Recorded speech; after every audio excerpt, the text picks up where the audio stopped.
Welcome everyone to our April UPCA webinar. So happy to see you all here.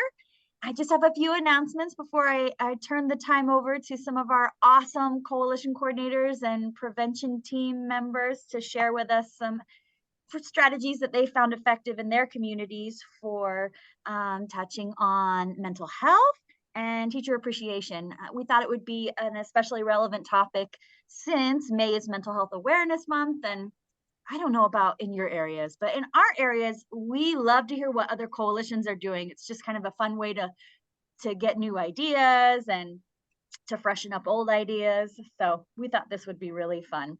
I wanted to put a plug in for the Bryce Canyon Coalition Summit. Those of you guys that have been before know what a fun experience it is, especially training somewhere as beautiful as Bryce Canyon. So you spend the day with your friends and your counterparts, and the evenings you can go tour the park. It's an awesome opportunity. There are 35 spots left for that conference. And those spots are specifically for folks that need a hotel room. So if you have family or friends that want to come down and hang out with you after the conference, you can always book your own hotel room or an Airbnb and stay with your family and just pay a separate registration fee. I think it's only like $20 if you don't need the hotel room. And that's just to pay for the cost of food and swag. So do reach out if you have any questions about registration. Melissa Vader and Taylor Passarella are amazing at what they do with this Whova app and the registration process. So they can help field any questions that you may have. And once we hit that 300 mark for registration, we'll close the registration for the room particular registrations. But like I said, if you're traveling in and you're going to get a separate hotel room, we do have capacity for more people to attend, if that makes sense. But definitely reach out if you have any questions. I also wanted to remind folks that registration is open for our Utah Youth Leadership Prevention Summit, also at Bryce Canyon. It's going to be a really fun one this year. We have an amazing theme, and the planning committee has been working really hard to make this like a really fun, meaningful experience for our youth. It is going to be June 24th through 26th, like I said, at Bryce Canyon. And if you have any questions about that one, please feel free to reach out. We still have plenty of spots for that conference. I also wanted to mention that a few of us have been working on updating the utahprevention.org website. So we've made some changes and tried to update it. We have a huge list of stuff that we want to do to make that website more effective and useful for coalitions and community members. So if you have any ideas, feel free to reach out and say, hey, you know what would be really cool on the website? If you add this or you change that. We're totally open to suggestions. And if anyone is really savvy with websites, we could definitely use the help. It's a WordPress site, so I'm sure to a lot of folks that's really simple to navigate, but for some of us old people, not that I'm super old, but for some of us, it's really out of our comfort zone working on that stuff, and I don't want to crash the website or ruin anything, so I could use all the help I could get. But definitely, if you would like your coalition included on that website, please reach out and I can send you a template of all the information that we need to get your coalition a spot on that site. But my goal is to have every coalition in the state of Utah prevention, substance use and suicide prevention related coalition listed on that website as a one-stop place for folks to check it out, to see what your coalition's about, and to get involved. And I did want to mention, if you would you please take a moment to just type your name and maybe what coalition or what agency that you are from in the chat. We're just trying to find some more effective ways to keep track of who's tuning into these webinars. And we thought this might be a fun way, an easier way to do it. And then I wanted to also put one more plug in for our legislative session evaluation. And I will share the link for that in the chat really quick. As you know, we did a lot of work during the legislative session to try and mobilize coalitions and to share tools with you. And we really want to be as effective and supportive as possible to coalitions. And so we recognize that there are things that we could be doing or things that we are doing that maybe are or are not as effective. And we just really want to be the best support for you as possible. So if you could take a moment and fill out this evaluation really quickly. I think it's like 9-10 questions, and let us know how we did and let us know if there's anything else that we could do to support you. It would be a huge help to us. We did have quite a few people take the evaluation a few weeks ago, but I know there's like 300 members of this UPCA. So the more information we can get, the better, right? I mean, we evaluate our prevention strategies. Why wouldn't we evaluate UPCA, right? So I'm going to put that into the chat right now. And yeah, if you have a moment, please feel free to do that evaluation. So without further ado, I'm going to turn the time over to our awesome coalition coordinators. The first one I want to introduce is Naomi Curtis from the Iron County Prevention Coalition down in Cedar City. I have the privilege of working with Naomi. She's pretty awesome. So I think you guys are really going to enjoy hearing what she has to say. So take it away, Naomi. Oh, thank you so much for that introduction. Let me just share my screen really quickly.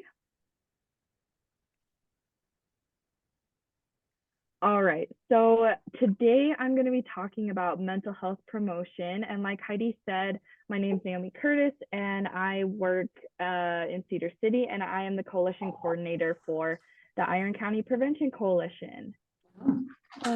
So the first thing that I wanted to talk about is this grant opportunity that we got, and it was such a great opportunity for us and our coalition.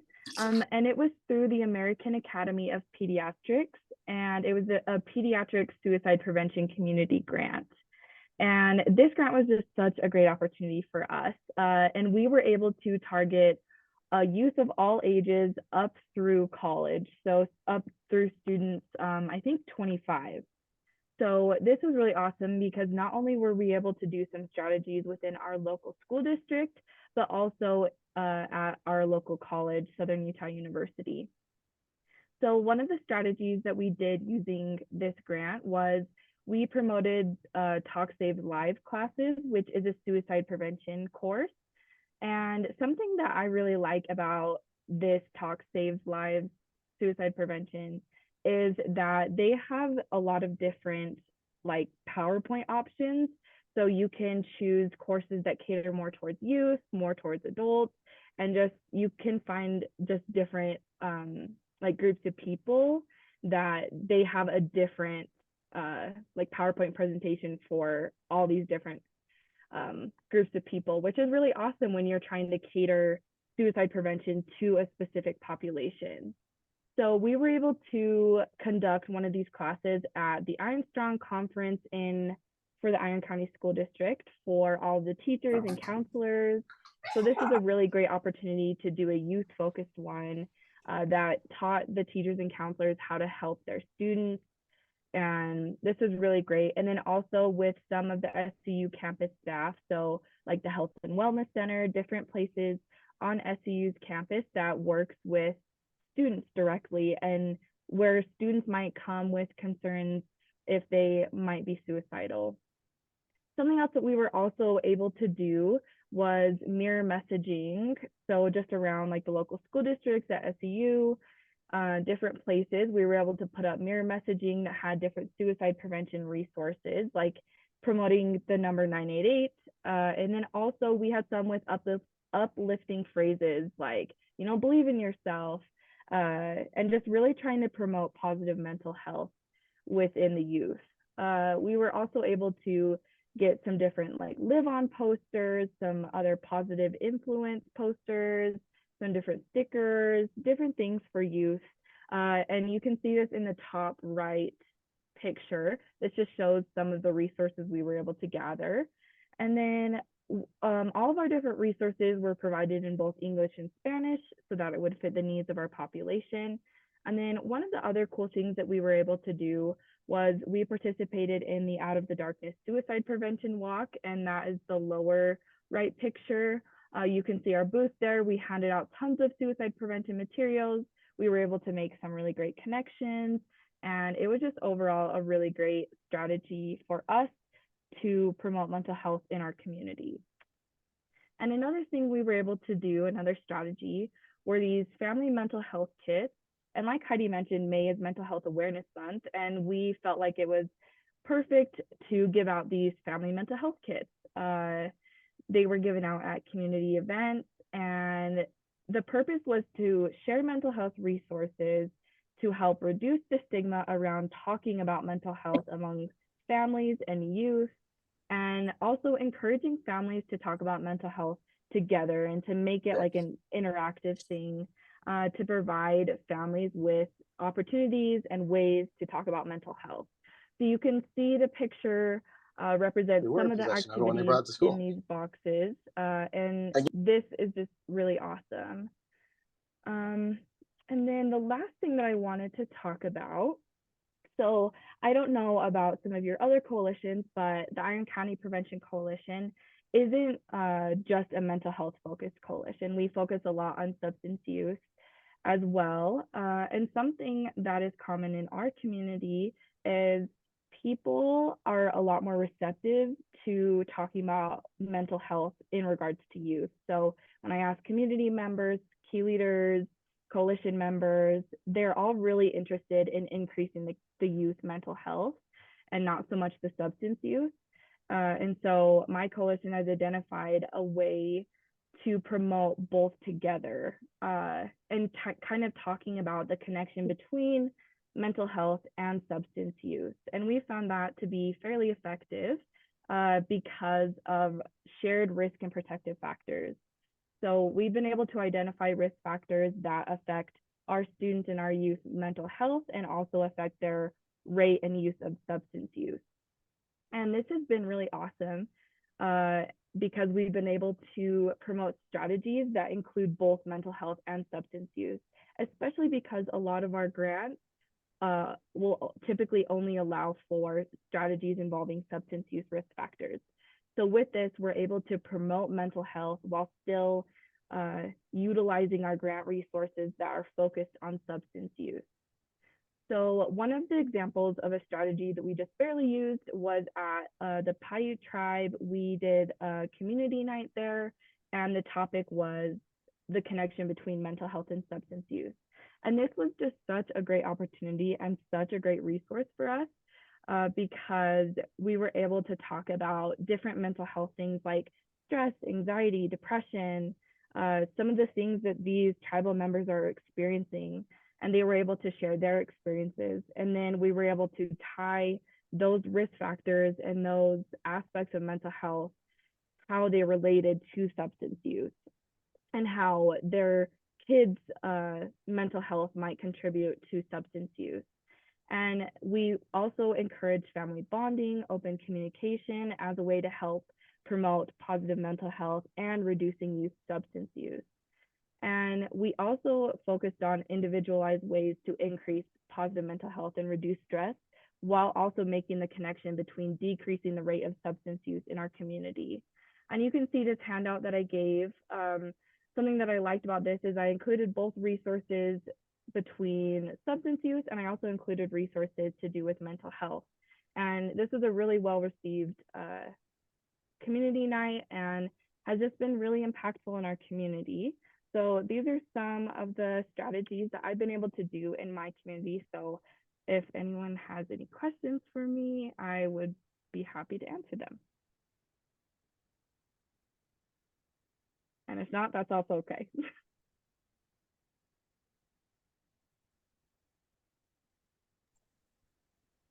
Awesome. Thank you so much. Heidi, I've got a quick question. Yeah, please. Yeah, can you hear me? I'm not sure how it works in our conference room. Yep. Okay. So Naomi, would you be willing to share like what kind of things you put in your family toolkit, you know, the mental health, whatever it was, you know, the different things? Would you maybe give it to Heidi and she could shoot it out to us or whatever? Mm-hmm. Yeah, for sure. I can definitely. I know some of the things just off the top of my head that we were able to put in there. We put some like coloring prompts, coloring books, relaxation techniques. I'm trying to think of what else. We also had like a pamphlet handout. I can get a copy of that and have Heidi maybe send it out if you're interested in that. Yeah, that'd be great. Thank you.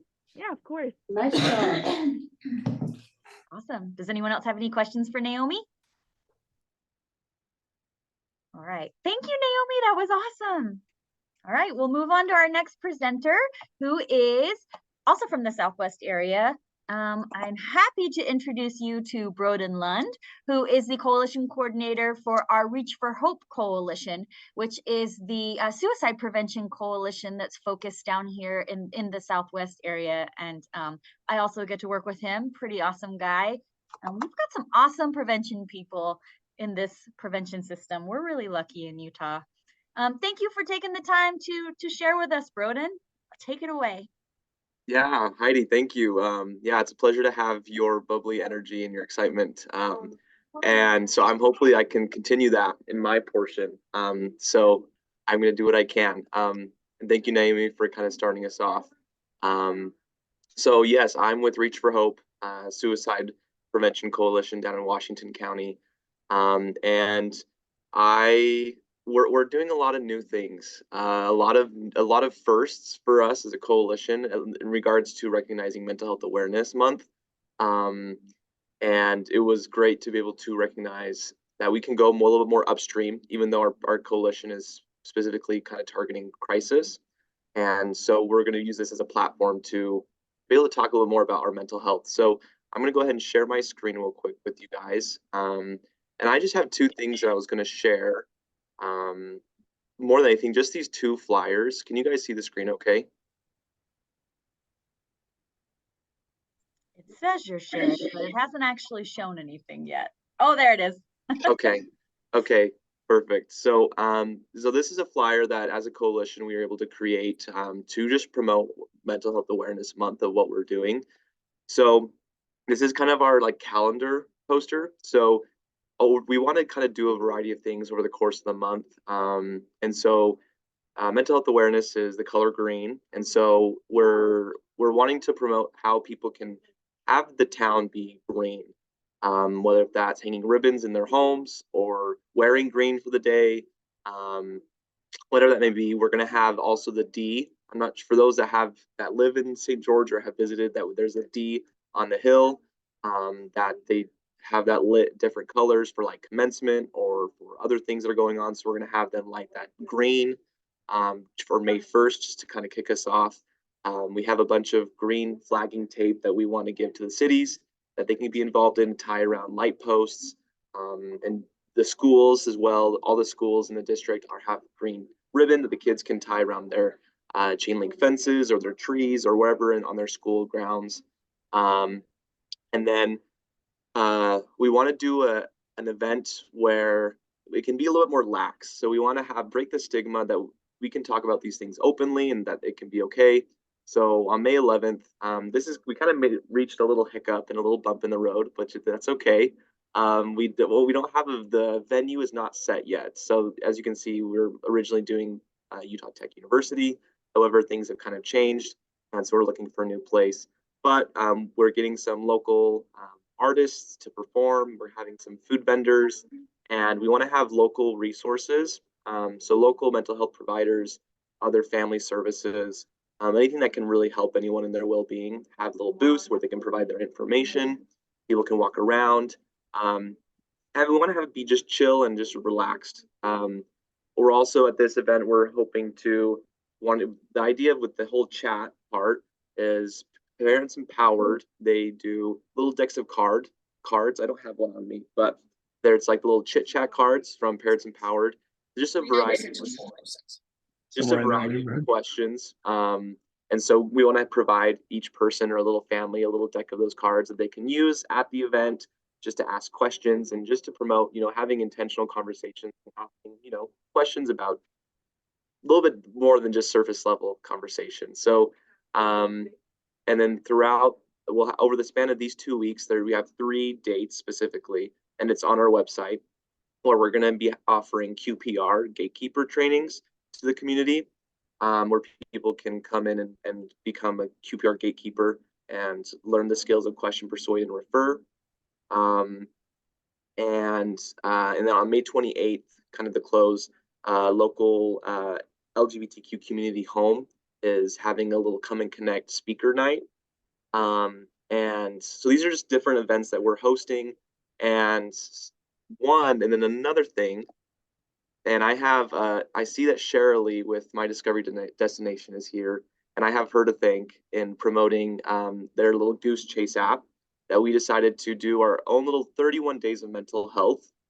So it's a platform where people can join, and there's going to be a little mental health. Can't find my gun dealers. Another like just a little mental health promoting activity that they can do each day. They can share what they did, get points in participating, with a chance to win prizes donated from the community. And those events I showed on the calendar, they are a part of this as well. So we're promoting, using this platform to promote those other events as well. And other things that can be a little more simple and fun that anyone can do, whether if you're a family with young kids or a single college student or anyone in our community that can participate. So yeah, so we're going to be handing these out as well in the schools so people can join in the adventures and be part of the 31 days. So this is all new.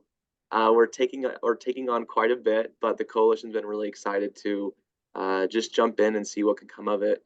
So yeah, I'm open to questions or any recommendations or anything that you guys would like to share.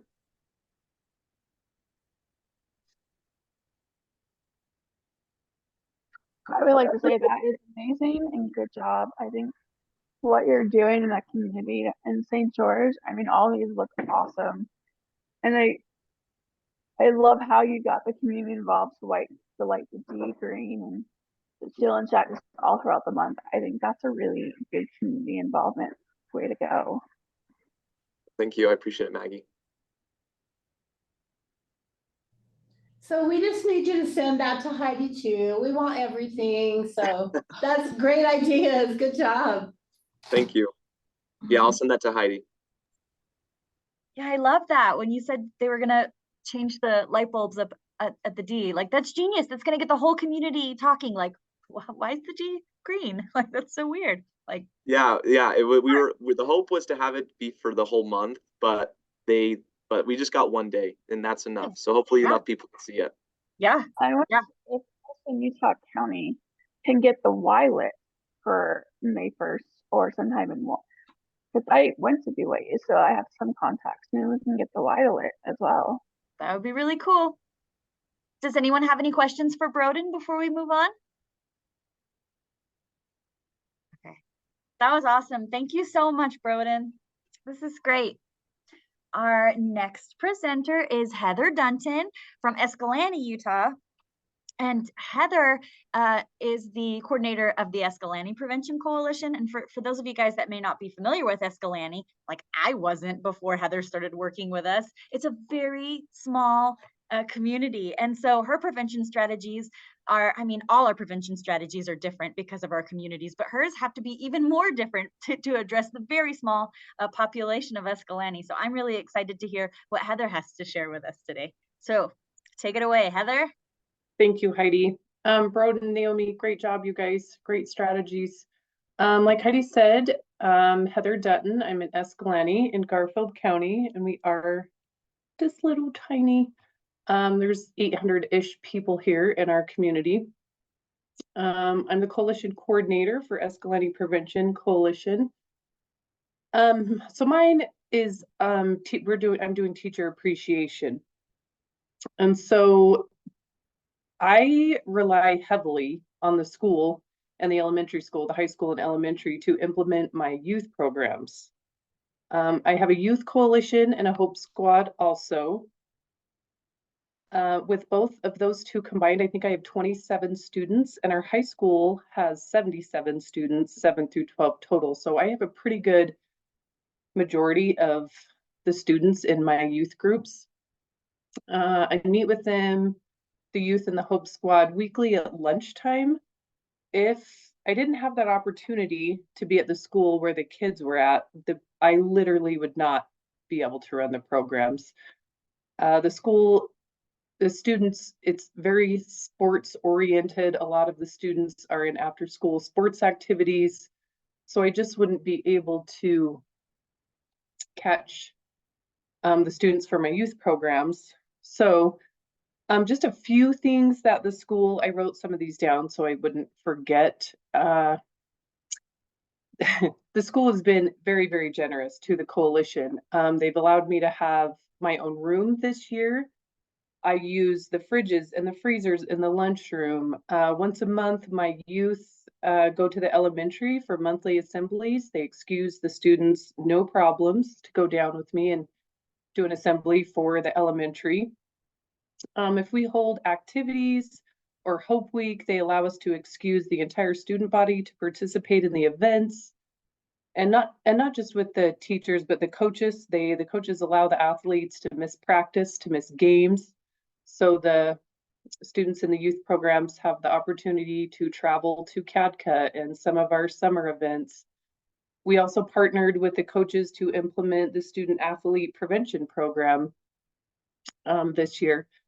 Once they finish the program with the athletes, the coalition offered them a stipend for each of their team sport.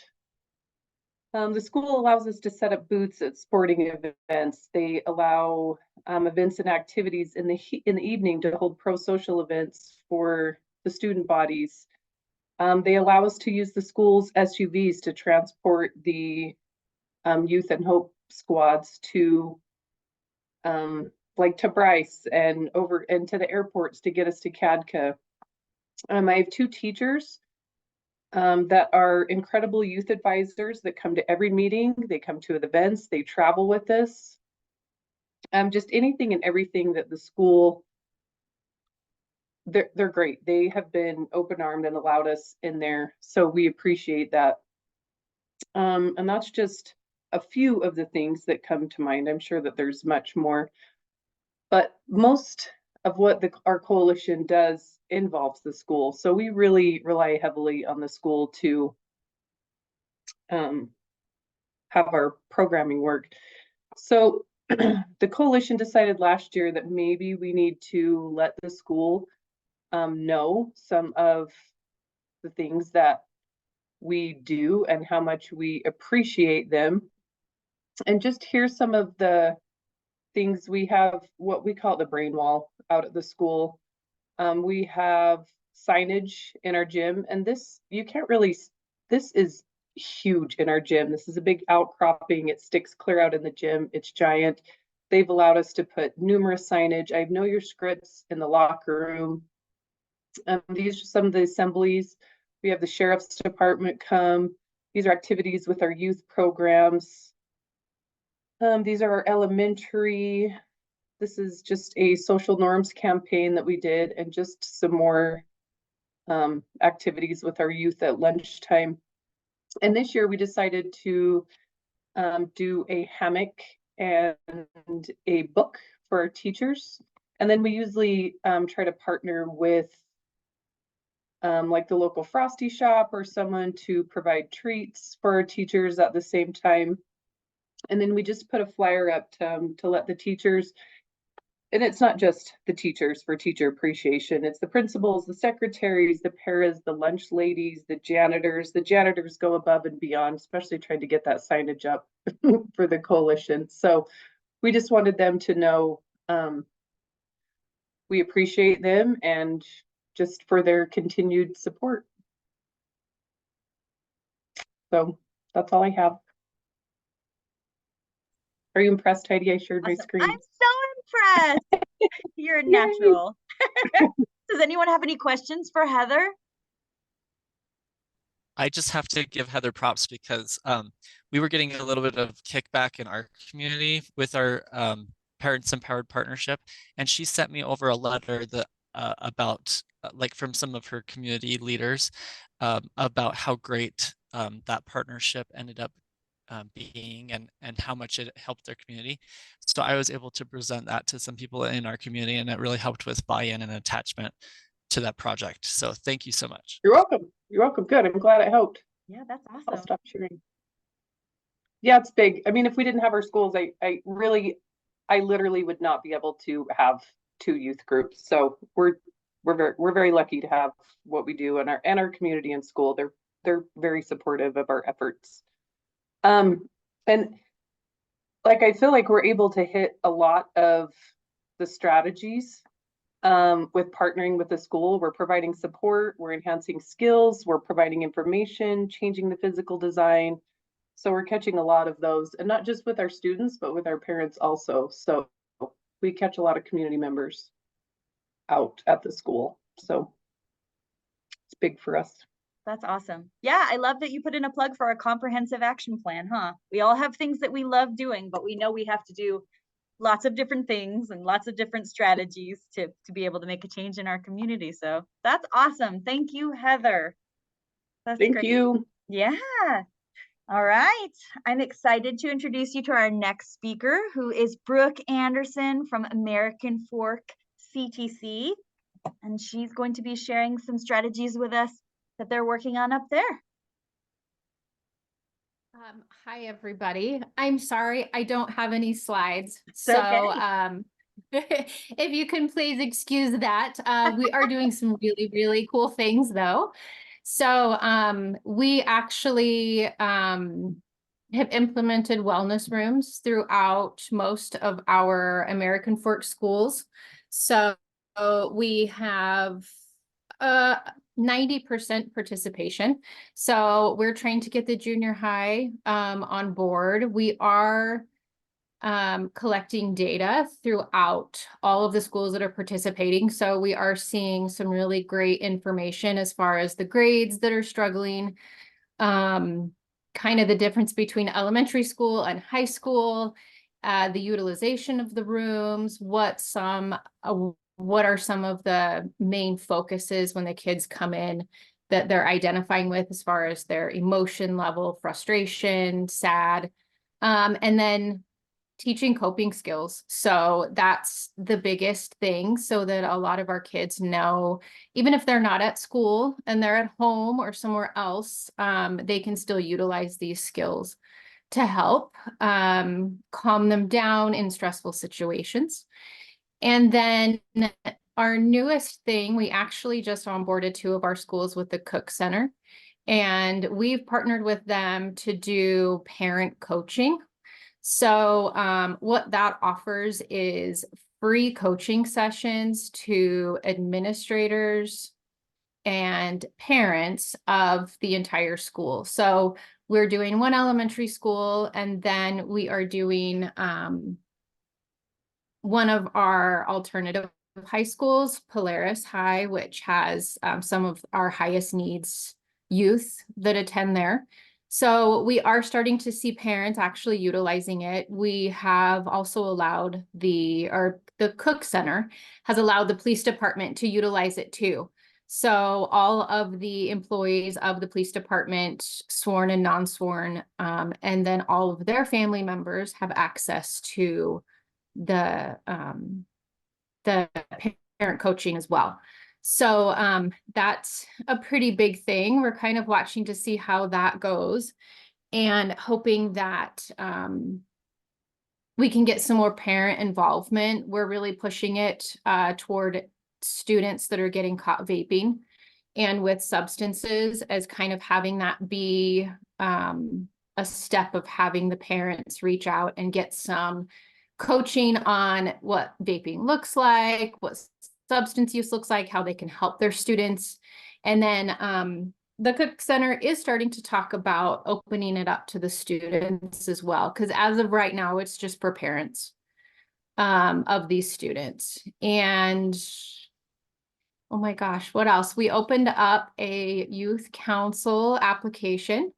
So we're starting to try and get in some of our youth to be involved in our board, because obviously I'm not in the mind of a youth right now, and the world is completely different than when I grew up. So of course, all of us adults can come in and say, oh, this is going to work, and this is going to work, and this is a great idea. But I'm quickly realizing from my 4 teenagers that my ideas are not cool. So we are trying to bring in some youth, because we need that perspective definitely on how to get into that mindset of our youth, so that we can definitely get in there and help. Within American Fork, we do have some higher depressive symptoms. So just really trying to figure out what's going on. Obviously, if the depressive symptoms are higher, then we're going to see higher substance use. Definitely vaping rates are going to be higher as well, because unfortunately that's a coping mechanism of sorts. So we're going to start seeing that. So if we can kind of just see, maybe teach our kids some coping skills, help parents understand what their kids are going through right now, and helping them navigate life right now, because it's a lot for our kids. And I am so happy that I did not grow up in this day and age, because it's really hard, and I watch all my kids struggle. And so just really trying to get on the level of our youth, because I think that's where we're going to make the biggest impact, is trying to meet them where they are, and not trying to bring in these big adult ideas of how we can make it work, because our world is so different right now that I think we all have to understand how to reparent, because we can't parent the way that we were parented. So what else are we doing? That's probably our biggest thing right now, is our youth council. So just getting kids on board and having them come in and help. And then we actually just got, the other really big thing is we got some social emotional learning curriculum in some of our elementary schools. So we have a lot of our teachers that are really excited about it. We have an intern that's going in and teaching it, and she's amazing with the kids, and they absolutely love her. So we just finished our first round of that. And what else? I feel like we're doing a ton of stuff, which is super exciting. So we have all of our events coming up. We have Fork Fest. So Fork Fest is our big American fork thing, along with Steel Days. And what else? Just trying to partner with the local CTCs that are with us, because we're all in it together, and all of you guys, and we're just kind of a big family, and we have to depend on each other. And so, yeah, that's it. So any questions, I guess? Are youth that are participating in the youth council just showing up in a volunteer capacity for right now? Yeah, they are. So we actually looked at this system. One of our neighboring cities, Alpine, they have a youth council set up. And so we were looking at how they really set theirs up.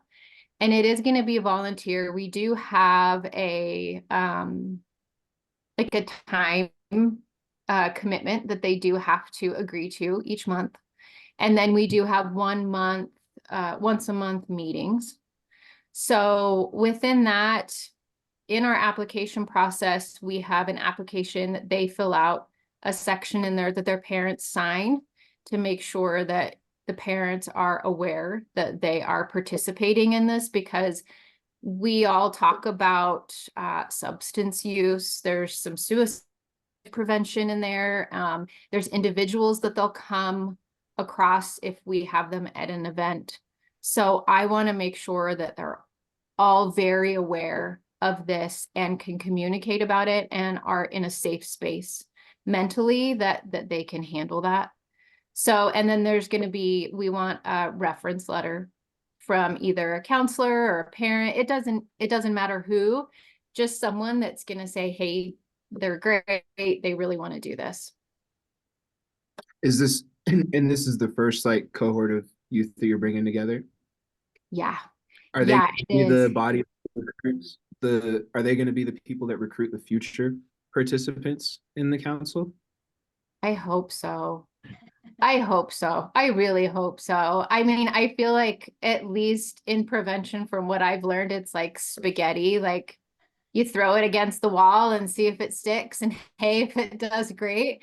If it doesn't, then you make changes. So right now, we're just trying to get kids to participate. That's our biggest hurdle, right? Because kids, they don't know what they're getting into. And then it becomes kind of like a popularity contest and then it becomes a friend group. And that is exactly what we don't want that at all. We want kids from every area of the city. So we're not asking for any money because we don't want to eliminate any kids that maybe don't have the funds to participate.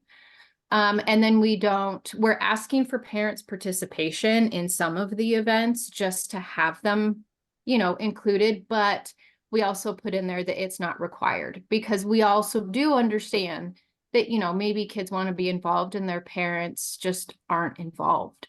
So hopefully we can be maybe that voice for that kid, showing them, there's this whole world out there of help that we can all do. So we did as many things to eliminate that process of elimination for kids so that it's really open for everybody because we want everybody.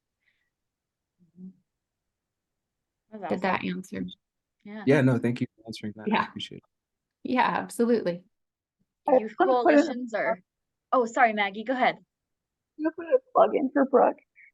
She also works for NAMI Utah, and so she's also on the state suicide prevention board, and she also works for Live On. So when I talk about Live On, I might have to give it to her as well. So she's amazing. We're so lucky to have her. She's now a paid employee for NAMI. So she's wonderful, and I was excited to see her on the panel today. So I just want to say American Fork is absolutely wonderful to have her, and so are we as a close prevention association. And Wow. Heather Lewis You said you're make one of me- the coolest. So if You're Heather gonna said make it, me cry. That was awesome. Thank you, Maggie. My goodness. I didn't expect that. Well, thank you so much. Yeah, it's an area of the world that I ventured into and I absolutely love it. I don't know if love is the right word, but it fills my bucket. So it's difficult. And I'm sure you all understand the difficult side of all of this, but to walk away and just go, okay, like I'm doing something. So it's good. Thank you. My goodness. That was amazing. Thank you, Maggie. thank you for sharing that information with us, Brooke. That was great. I was like Yeah, furiously absolutely. taking notes, like, oh, gotta write all this stuff down. Such good information. That's the best part about coalition sharing, isn't it?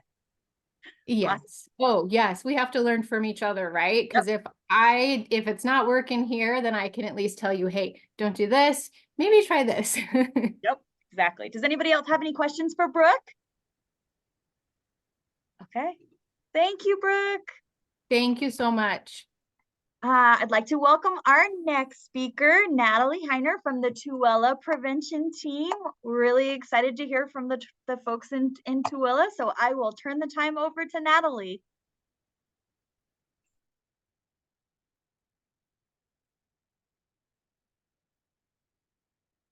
Oh, sorry, I didn't realize I was muted. Can everyone hear me now?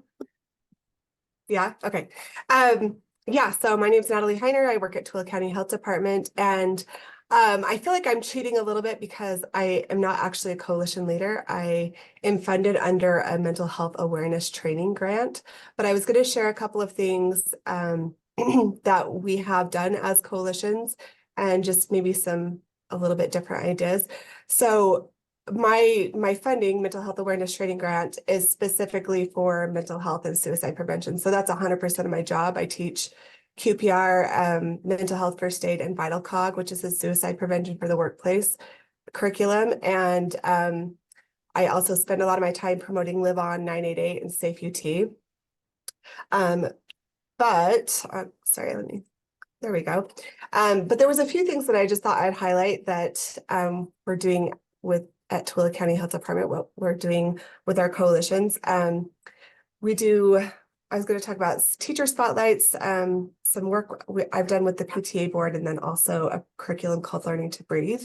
So Tooele County is kind of OGs when it comes to prevention. Prevention's been in Tooele County for a long time. So our school district is already doing so much.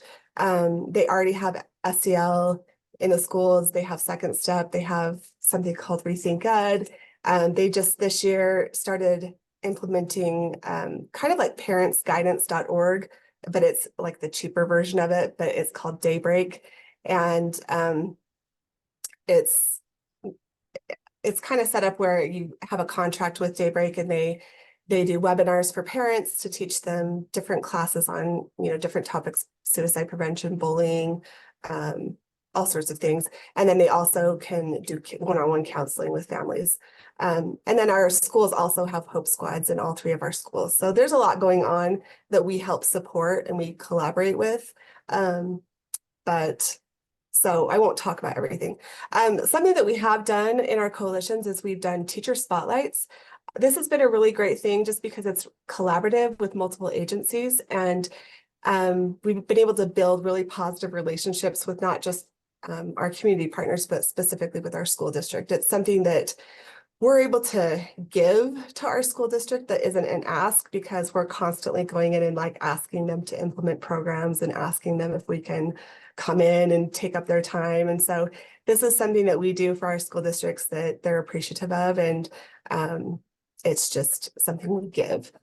And I think we focus a lot on increasing positive culture for the students, but this is something that we can do for our teachers.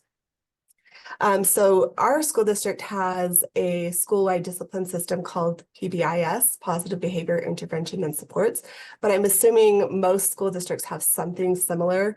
I know our school district's transitioning to Rethink Ed, but it's just, it's kind of like good behavior game. It's just a way to build positive culture and kind of a disciplinary system.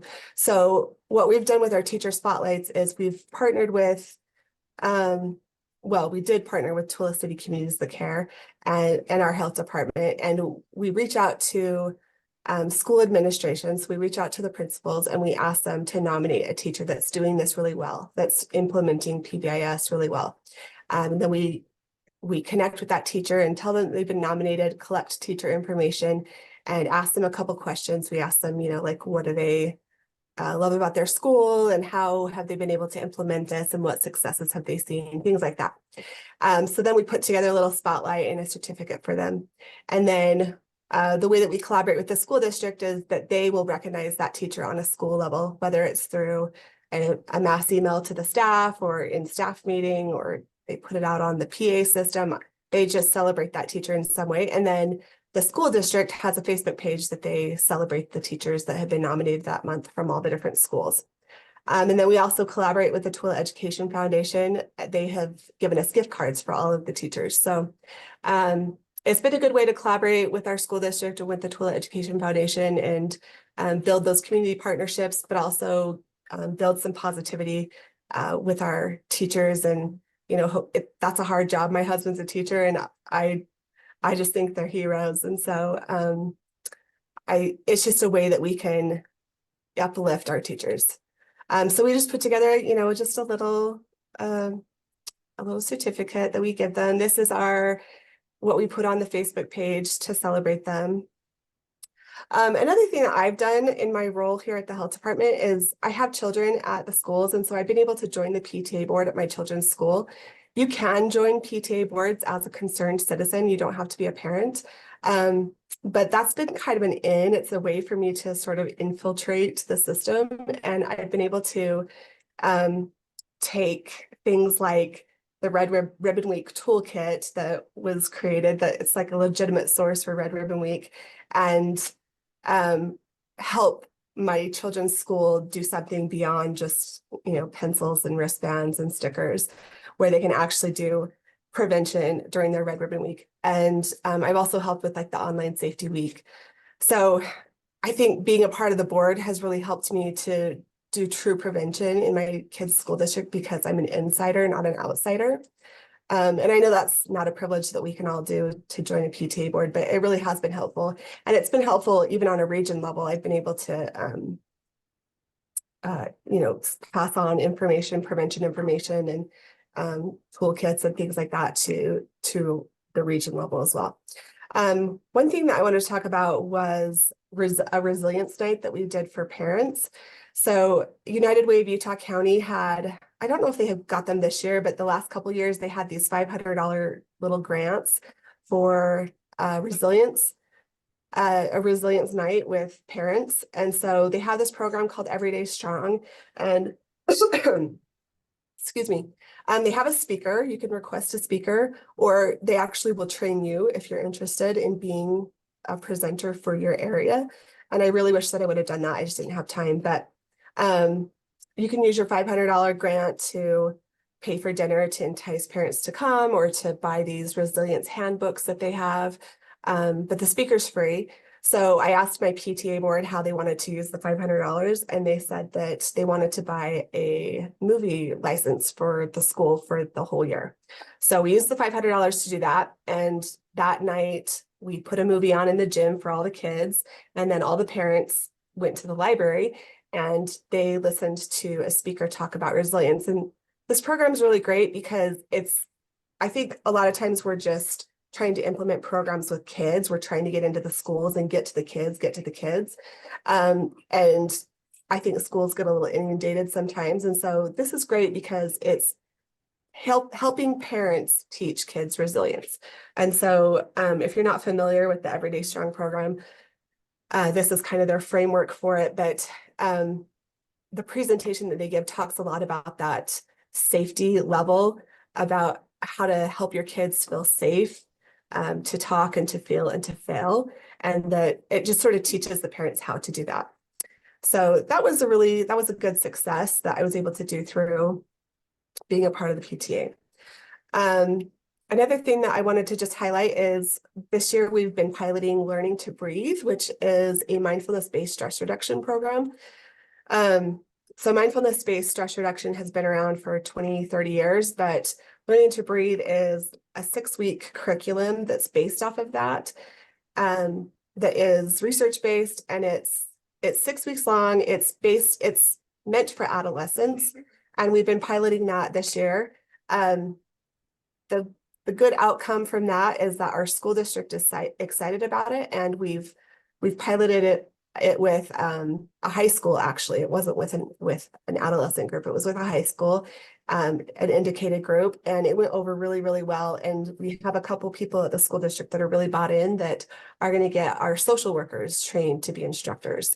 So if you have questions about Learning to Breathe, the Davis Behavioral Health is really the ones that you want to talk to. They've been implementing this for like the last 15 years, and they have it, I think, in every 5th and 6th grade class across their whole county, which is like 60 classrooms, and they have a whole fleet of instructors, and they've got it down to a science. So if you have questions about that, definitely reach out to Davis Behavioral Health. They're amazing, and they've answered all my questions, and they've been really helpful to get us going with it. Anyway, those are just a few little ideas of how we've been able to implement some mental health strategies in Tooele County.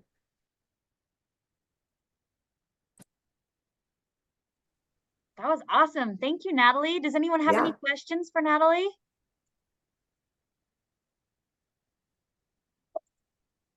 That was great. I knew Learning to Breathe existed, but I had really forgotten all about it. So and Everyday Strong as well. I feel like it was something that we heard about for a while, for a couple years, and I just haven't heard about it lately. So that's awesome. Yeah, both really good programs. Yeah. Thank you so much for sharing with us. Yeah. Awesome. Well, our very last speaker of today's webinar is our own UPCA Secretary, Maggie, who serves on the Utah Suicide Prevention Coalition, and wanted to share with us a reminder about the resources that the Live On campaign has. So thank you, Maggie.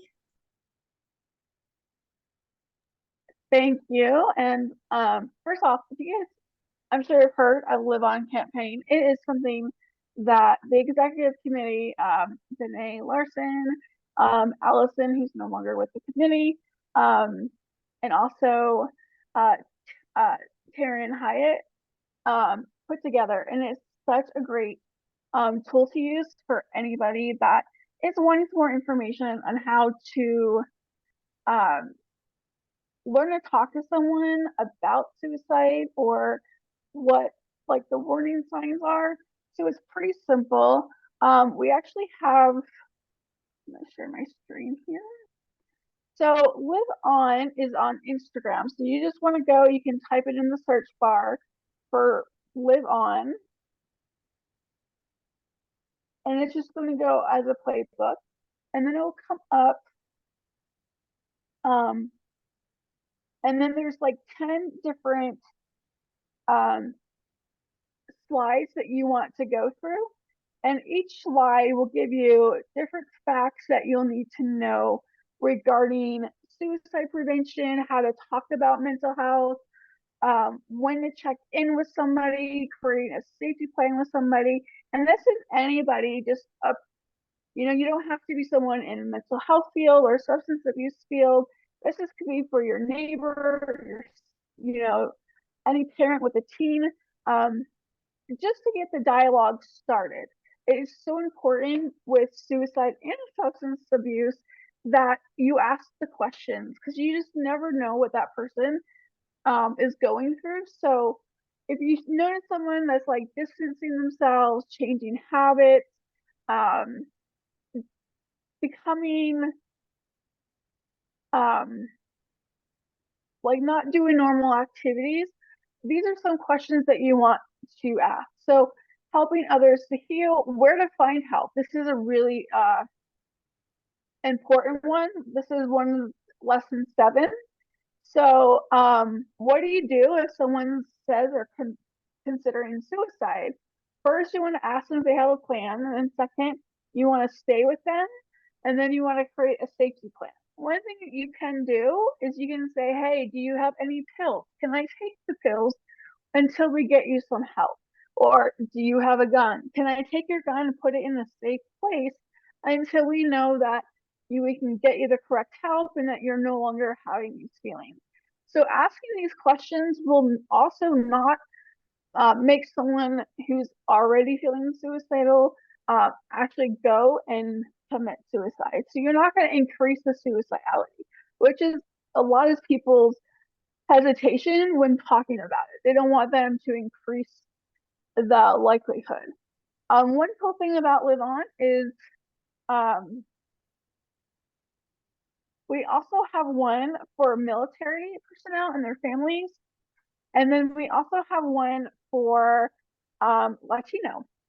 So with this Latino one, you just want to go in the search bar and put Live On Latino and it will pop up. So it has the same exact lessons as the one in English, but in Spanish.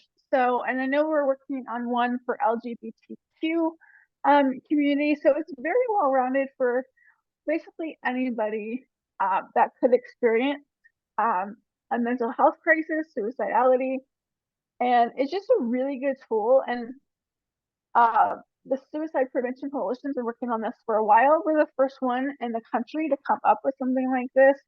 Other states are wanting to take a program like this,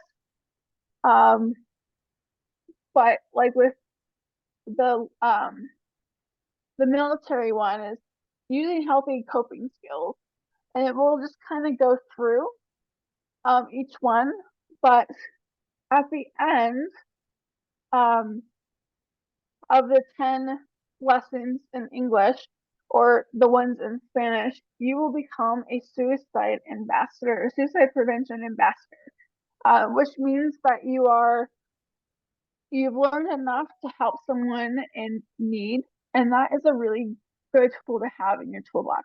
Like other people have said, the times that we live in now is so stressful for everybody, and you know the suicide rates are higher than they were, and this is one thing that we can do to kind of help people who are struggling.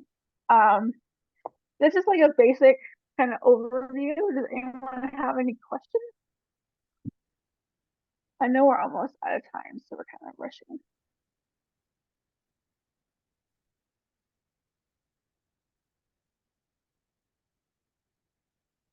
But if you haven't done it, please go do it. It's really quick and easy and really a lot of good information. Do you have anything to add, Brooke? Awesome. Does anybody have any questions for Maggie before we wrap up? You did good, Maggie. Way to go. Yeah, great reminder. Hey, that's great validation, Brooke. You guys are so supportive of each other. That's awesome. Awesome. Well, a huge thanks again to Naomi and Broden and Heather and Brooke and Natalie and Maggie and all of you for tuning in today. I feel like this information we got is just amazing, invaluable. We will send out the recording and all the links and handouts and everything that folks referenced today. And if anyone has any questions, please feel free to reach out. And we thank you so much for tuning in and let us know if there's anything we can do to support your coalitions. Bye, everybody. Thank you. Thank you.